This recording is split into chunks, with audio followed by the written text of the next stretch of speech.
Guys, అందరు బాగున్నారా? నేను బాగున్నాను, మీరు బాగున్నారని కోరుకుంటున్నాను. మీరందరూ బాగుండాలని దేవుణ్ణి నేను ఆశిస్తా ఉన్నాను. మీరందరూ చాలా బాగుండాలనేసి మా ఛానల్ లైక్ చేయండి, సబ్స్క్రైబ్ చేయండి. మీరు కంపల్సరీ నా ఛానల్ అందరూ చూసి లైక్ చేసిన దానికి నా మనస్ఫూర్తిగా మీకు ధన్యవాదాలు చెప్పుకుంటున్నాను. చూడండి, ఈరోజు నేను చికెన్ వడ చేసుకోబోతున్నాను. అంటే నా స్టైల్లో నేను చేసుకోబోతున్నాను. నాకైతే ఎలా చేయాలో తెలీదు, అంటే నేను ట్రై చేస్తా ఉన్నాను. మా పిల్లలు అడిగారు చికెన్ వడ చేయి మమ్మీ, ఎప్పుడు చేయలేదని. అందుకని నేను చికెన్ వడ చేస్తా ఉన్నాను. నేను ఎలా చేస్తానో మీకు చూపిస్తాను. చూడండి, నేను ఒక 1/4 కేజీ చికెన్ పీసెస్ పక్కకు పెట్టుకున్నాను. చూడండి, ఈ చికెన్ పీస్ని నేను బాగా వాష్ చేసేసి పెట్టుకున్నాను అనమాట. దీంట్లో ఎలా చేస్తానో చూడండి. ఈ చికెన్ పీసు నేను రోట్లో వేసి బాగా దంచుకుంటాను. ఈ ముక్కలన్నీ ఈ చికెన్ పీస్ని నేను రోట్లో వేసి బాగా దంచుకుంటాను. అది చిన్న చిన్న పీస్ లాగా అయిపోతుంది అనమాట. మనం అప్పుడే వడలు వేసుకోవచ్చు, బొండాలు వేసుకోవచ్చు, మనకి ఏం కావాలో వేసుకోవచ్చు.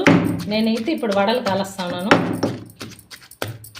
చూడండి, ఈ చికెన్ పీసు చూడు ఎలా అట్టే మెదిగిపోయినాయో. మనకు వడలకి చాలా మనకు ఇదిగా వస్తుంది. ఇప్పుడు నేను తీసి ఒక గిన్నెలో వేసుకుంటాను. ఆల్రెడీ అయితే ఎర్రగడ్డలు నేను ఆల్రెడీ సన్నగా తరిగి పెట్టుకున్నాను. ఒక పచ్చిమిర్చి వేసుకుంటున్నాను. దీన్ని బాగా దంచుకుంటున్నాను.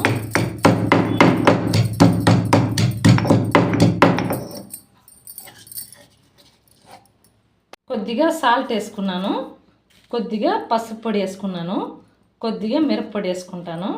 చూడండి, అన్నీ కలుపుకునే వాళ్ళు మనము. చూడండి, ఒక రవ్వ మైదా వేసుకుంటాను. శనగపిండి ఒక రవ్వ వేసుకుంటాము.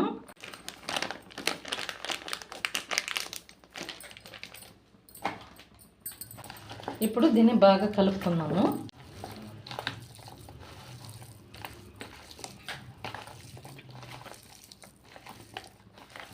ఒక చిటికుడు గరం మసాలా పొడి వేసుకుందాము.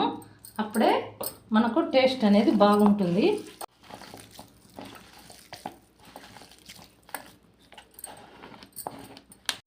చూడండి, కొద్దిగా అల్లము తెల్లగడ్డలు దంచి వేసుకుందాము. పెరుగు ఒక చిటికెడు వేసుకుందాము. అంతే, చికెను వడకి రెడీ అయిపోయింది. చికెన్ వడ వేసుకుంటా ఉన్నాను.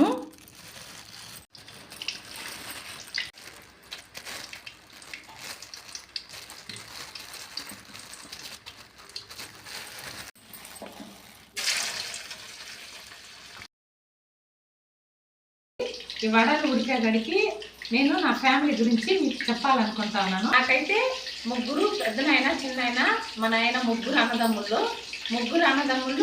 మేము వచ్చి 6 మంది. మా అమ్మకి పిల్లకాయలు. నాకు వచ్చి సొంత మేనమామకి ఇచ్చారు మా అమ్మ. నాకైతే నాకని ఏమి వాళ్ళు పెట్టలేదు. మా మేనమామ చేసుకునేస్తున్నారు. ఎప్పుడు కానీ మీరు సొంతంలో చేసుకోవద్దండి. నాకని ఒకటి ఉండాలని నేను యూట్యూబ్ ఛానల్ చేస్తున్నాను. అయినా కానీ మా మామ ఏమనలేదు. నేను మా ఆయన్ని నేను తిట్టలేను, ఆయన నన్ను తిట్టలేడు.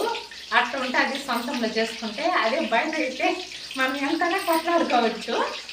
మనకు కొట్లాడుకునే అవకాశం కూడా లేదనమాట మాకు. అట్లా ఉంటుంది ఫ్యామిలీలో. చదువుకోకుండా ఏదో ఒక పని చేసుకోవచ్చు. మా పిల్లలైతే ఈ లాక్డౌన్లో మమ్మీ నీకని ఒకటి ఉంటుంది, నువ్వు యూట్యూబ్ చేసుకో అని వీడియోలు తీసి మా పాప అయితే పెడతా ఉంది. అందుకే మా పాప థ్యాంక్స్ చెప్పుకోవాలి నేను. మీరు మా ఛానల్ని లైక్ చేసే వాళ్ళకి అందరికీ మా ధన్యవాదాలు. మా తరఫున ఈరోజు వడలు టేస్ట్ ఎలా ఉందో మీకు చెప్తా ఉన్నాను.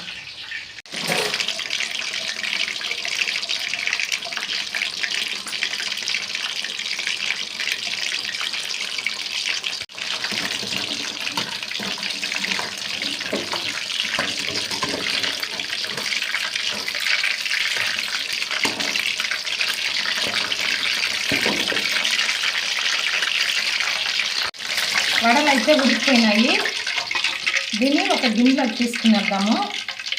వడలైతే నాకు తెలిసినట్టుగా చేశాను నేను. ఎలా ఉందో చూడాలా.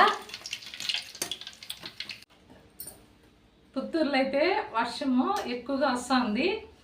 నేనైతే చికెన్ వడలు చేసుకున్నాను వేడివేడిగా, చాలా బాగుంటుందని. ఇది వడియాలు. ఇది ఏం చెప్పండి, ఇదైతే మల్లింగ్ అనమాట. మేము చిన్నప్పుడు మా అవ్వ తాత చేనులు అయితే పండించేవాళ్ళు. అప్పుడు నాకైతే చాలా ఇష్టము. చిన్నప్పటిది ముల్లింగ్ అంటే నాకు చాలా ఇష్టము. చేనులో పచ్చివే తినేసేదాన్ని పెరుక్కొని నీళ్ళల్లో అల్చుకొని. ఆ కాలంలో మనము ఎర్రగడ్డలు ఇవంతా పండించినవి పెరుక్కొని తినేటప్పుడు ఎంత హాయిగా ఉంటుందో. అప్పుడు చిన్నప్పుడు అంతా గుర్తు చేసుకుంటే చాలా బాగుంటుంది. అయినా కానీ ఇప్పుడు మనం వెళ్ళి ఇప్పుడు పండించి మనం తినలేము. మనం ఇంటికాడ అయితే చేసుకోవచ్చు. మాకైతే పొలాలు ఏం లేదు. అయినా కానీ మా ఆయన బాగానే చూసుకుంటాడు. ఆయన సంపాదించే దాంట్లో మేమేదో బాగానే హ్యాపీగా ఉన్నాము. చూడండి, ఈరోజు చికెన్ వడలు చేశాను. ఎంత బాగుందో టేస్ట్ చేద్దాము. వడలు ఎలా ఉందో టేస్ట్ చేద్దాము. సూపర్గా ఉంది వడలు అయితే. చూడండి వడలు అయితే ఎంత బాగుందో.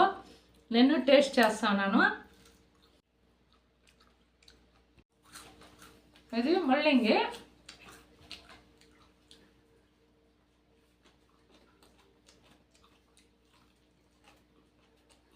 చికెన్ తినేటప్పుడు ముల్లంగి తింటే ఒంట్లో వేడి అనేది అవ్వదు. మనం ఎర్రగడ్డల బదులు ముల్లంగి కీరకాయ తింటే చాలా బాగుంటుంది. మా ఛానల్ లైక్ చేయండి, సబ్స్క్రైబ్ చేయండి. ఈరోజు నాకు హ్యాపీగా ఉంది. నేను నా జీవితం గురించి మీకు షేర్ చేసుకున్నందుకు మా వీడియో చూసి మీరు లైక్ చేయండి. మీరు చూసిన వాళ్ళకందరికీ నా ధన్యవాదాలు. లైక్ చేయండి, సబ్స్క్రైబ్ చేయండి.